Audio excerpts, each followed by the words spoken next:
Hi, today I want to show you what I do to prepare for a month of homeschooling. I'm going to go over my planning and prepping, and I want you to tag along. Just grab your cup of tea or your cup of coffee and dive in with me into a month of planning.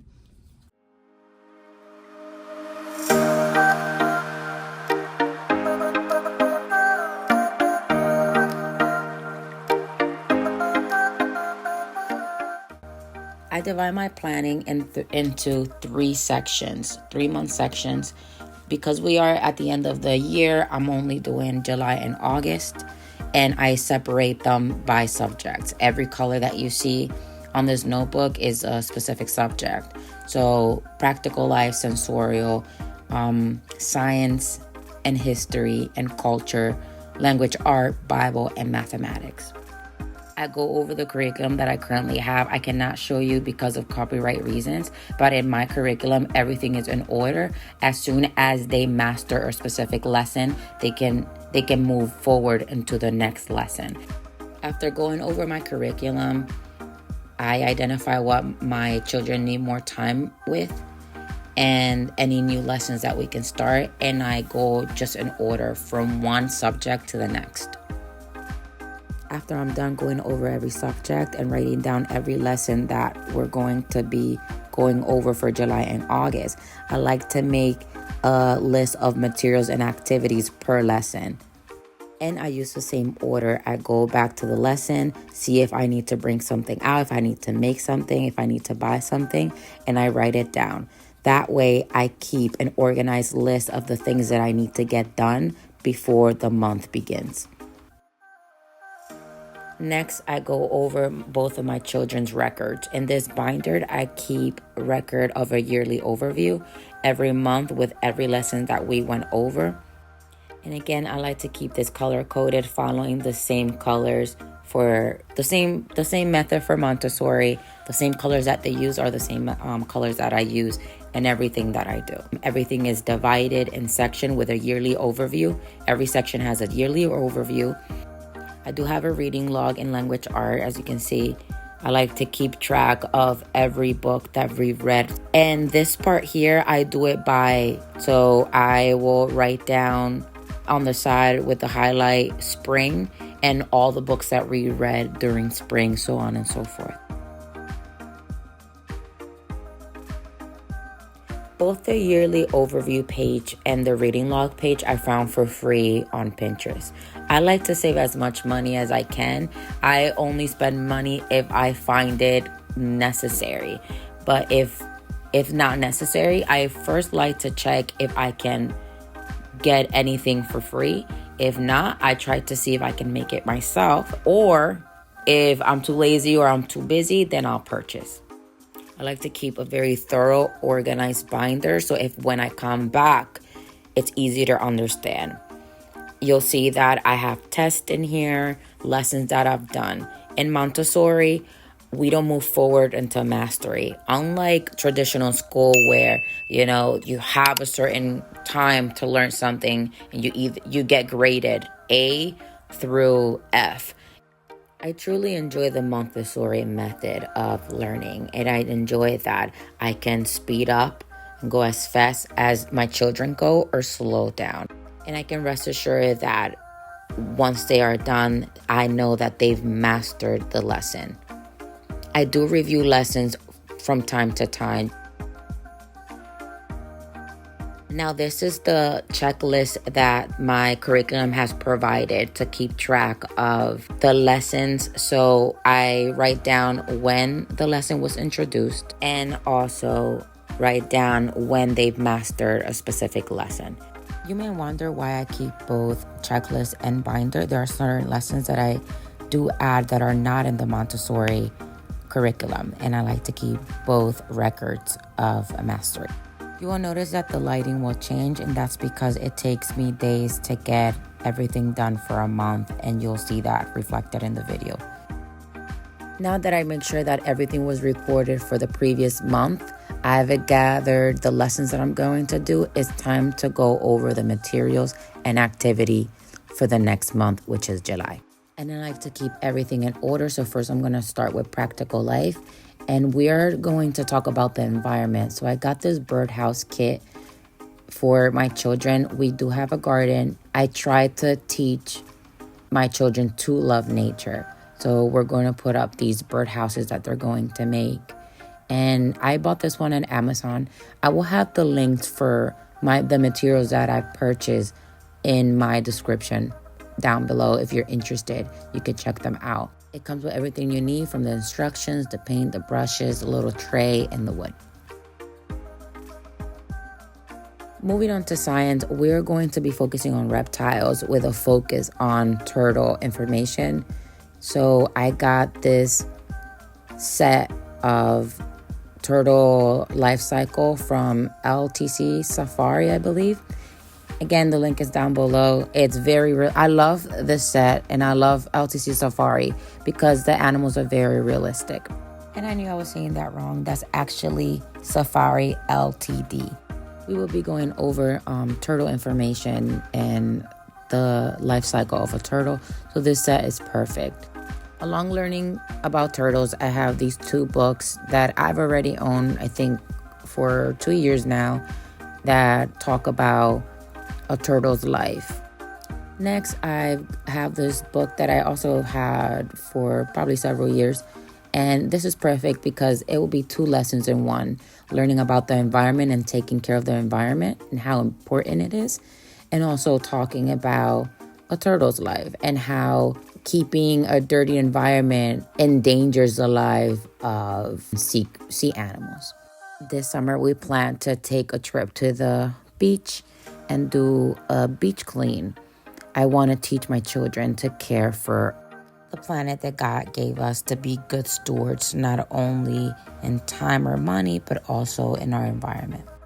Next, I'm introducing nature journaling. It's going to be perfect for my children to draw right now, just to draw anything that they've seen on a nature walk.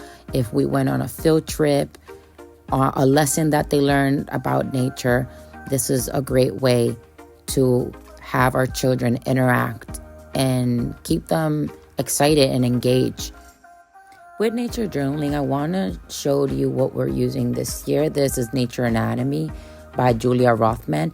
And this book kind of reminds me of nature journaling in a much elevated way, honestly. Again, I love the pictures here. We are going over reptiles, and it just gives them ideas. My children are very young, so I don't expect much from them, but I don't like to underestimate their abilities. So they can get ideas from this book. One will be surprised what your children may be able to do when you give them the right tools. We are also going over land and water forms. So this is perfect to show my little ones about different water bodies and land forms in our planet, and just ideas on what they can do in their own journal. The Montessori method focuses on learning through all 5 senses. So I make sure that I add sensory experience, art, music, and whatever else my children need to retain the information. I want them to have a connection with the things that they learn. I want to show you what I got for the classification binders. We are going over reptiles right now. So I am putting together a reptile binder. And again, every classification has its color. Because I have a busy summer, I decided, instead of making my own, I decided to buy this one on Etsy. And it's perfect. It's absolutely beautiful. Right now, I'm in love with it. It has the information that I need. I like to go over about turtles or information about what are reptiles, the anatomy of the specific animal that we may be learning about, things like life cycle. It has 3-part cards, and it goes over almost every subject. And their focus will be sea turtles. This package has a variety of animals like crocodiles, lizards, snakes, but this month we're going to be focusing on sea turtles. I can truly say that it was worth the money. It covers a lot of subjects. There are some things that I know that I'm probably not going to use right now, but I will be saving for future lessons. So basically, I will go over these 2 packages and take out what I'm actually going to be using for the month of July. So I'll split it, what I'll use in the month of July and what I'll use for the month of August, or what we're going to be leaving for another time. And I just work in order like that. Anything that needs to be laminated, that needs to be cut, I make sure that I do all of those things.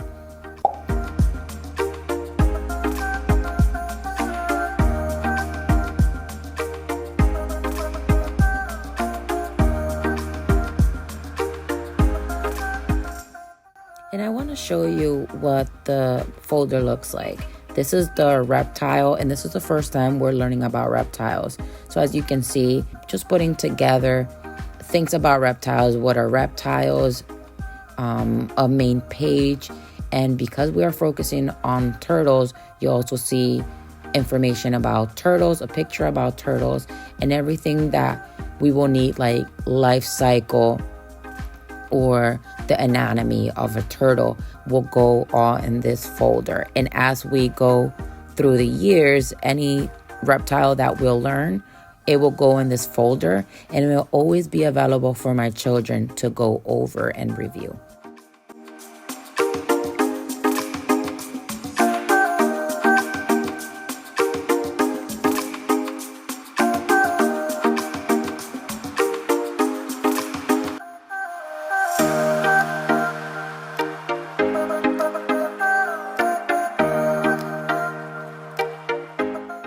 And I want to show you what I mean by binders. This is the bird binder, and this one I made myself. It's simple information about what birds are, and then whatever bird we're learning at that, facts about that specific animal, and life cycle and anatomy. And that's why I wanted to show you side by side what it looks like. Again, this month I did not have time to make everything on my own, and this is the reason why I purchased this for this time around. But most of the time I'm saving that money and I'm making it myself because I know that I'm able to.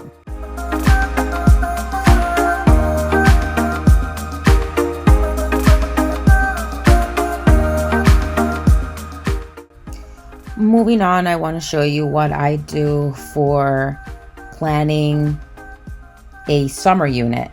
In Montessori, we keep a folder or a binder per season. And because summer just started, I am putting together a summer folder. The same thing I've done with the previous seasons. And I'm just updating my summer folder. And I just bought a new folder and just added a few things. In here, I have images that I looked online. I have certain things, images of what we do in the summer, weather, animals that we normally see around in the summertime, especially if we go to the aquarium. In this little pouch, I have images of things like things that we celebrate during the summer, what the weather looks like in the summer, activities that we do in the summer, things that we eat during the summer, places that we visit, so on and so forth. I also like to keep a little pouch of 3-part cards of animals or sea animals that my children also will enjoy. I like to give my children as much vocabulary as I can. Now moving on into mathematics. And for math, I actually purchased this set of counters. So they kind of look like grab hats, but it's just an off-brand, I guess. I got this one from Amazon. It is as beautiful as a grab hat, just much cheaper. Again, everything that I have, I'm gonna link it down below just in case you are interested. I also got this little set that I got from the closet, and I bring it out every summer, just a little fun activity. I pull out this awesome Melissa and Doug ocean puzzle for my children. Moving on to language art, I am putting together a summer book of poems, short stories, psalms, or wisdom quotes. I've done this in the past with other seasons.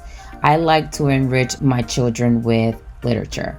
It's important for me that my children are able to love reading as much as I do. I don't impose reading, but I almost want it to be second nature. I want them to have the same love for writing and reading as I do. And you have to start young. So I made this little package with psalms and certain poems. Very simple, nothing too big, simple enough for them to understand in their age.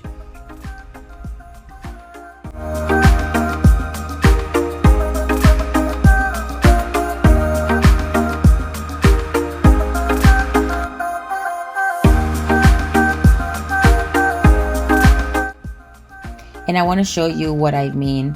I've done these two in the past, and I started this year. I got this idea from a mom. She has a podcast. I'll probably add the podcast down below. I absolutely love her idea and how she introduces literature to children, and I thought it was great. And I love art, and these are not that great because I bought a very cheap palette of watercolors, but this time around with the summer one, I got a good palette and I was able to do a little better. I also like to make sure that I look in my local library for any books that I want my children to read. And the way I pick their reading is based on the season or anything that we are learning, whether that is practical life, sensorial, whether that's science. I like to tie everything together when it comes to reading. And I also like to get things that they are interested in as well. So I check my public library to see out of the list that I have, which of the things that are available. And I do make a list. This is a list that I made, I think last year, of books that I was interested and from living books and classic books, and these are sorted by seasons.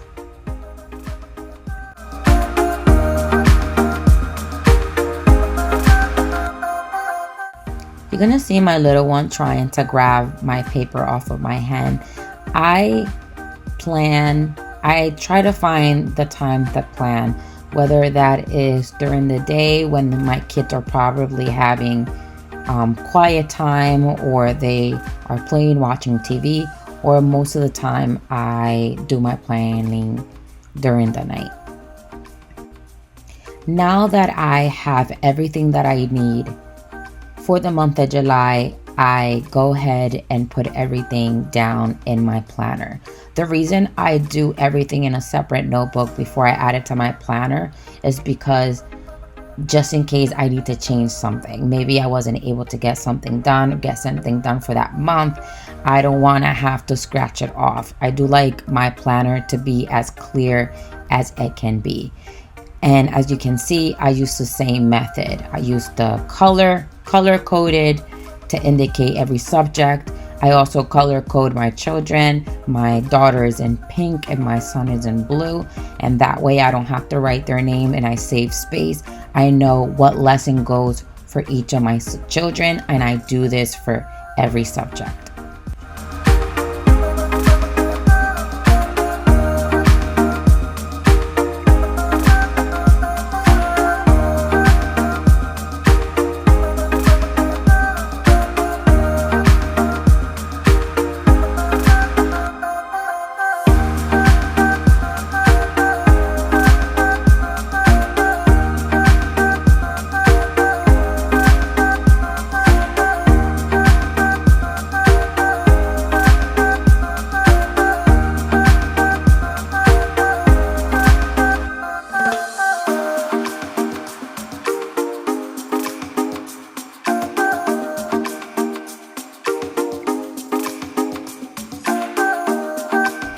Prepping and planning can get very stressful, and it's the reason why I put out this video so other moms can see what goes behind homeschooling. It's a lot of work, a lot of work that you have to do before, you actually sit down with your children and teach. It's why it's so important to have some kind of strategy when it comes to planning. I do not like to go on a day-by-day basis, or like people say, just going with the flow. It's just not my rhythm. I cannot work properly if things are not organized in my mind. That's why I try to be as organized as possible when I prep and plan and I move in order. If I don't do that, I do get stressed out. And just planning takes much longer that way. That's the reason why I try to keep it as organized as possible. So then I can have a clear mind and I can enter the next month with a better attitude. And tell me in the comments right now if this video has been helpful. Tell me so far, like, what can you take out of this video that you see that you can start adding into your prep and planning, or even give me an idea of how I can make my prepping and planning more effective. Let's help each other out become better parents and better teachers for our children.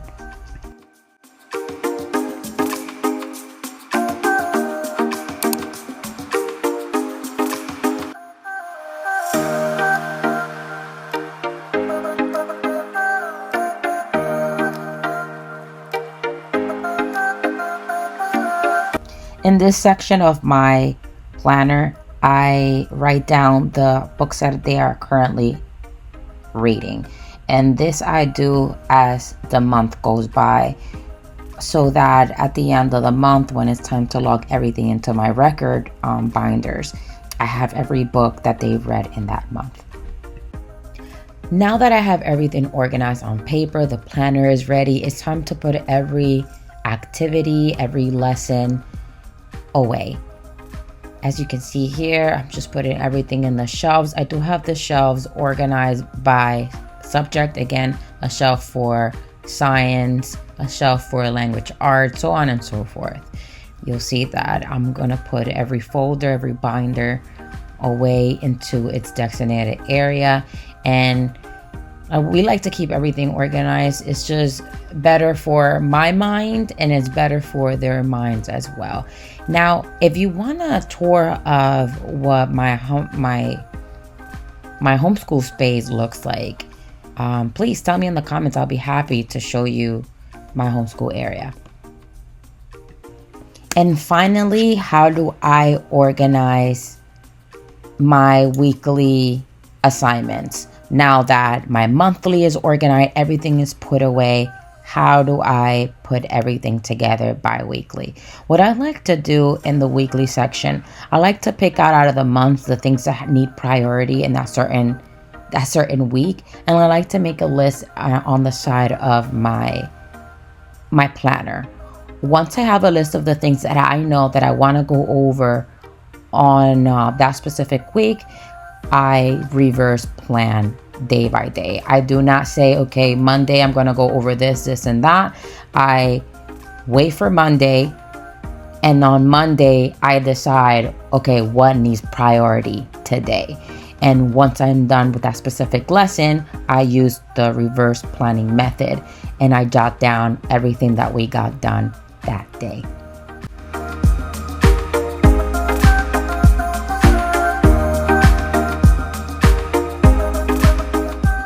And I hope that you found this video helpful. This is my strategy on how I get ready for a month of homeschooling. And this changes throughout time. If I find another strategy that I find more efficient, I will evolve my prepping and plans accordingly. So I hope you enjoyed it. I hope that this gives you a push, or it gives you a new idea if you're already homeschooling. I hope to see you in the next video. Be blessed.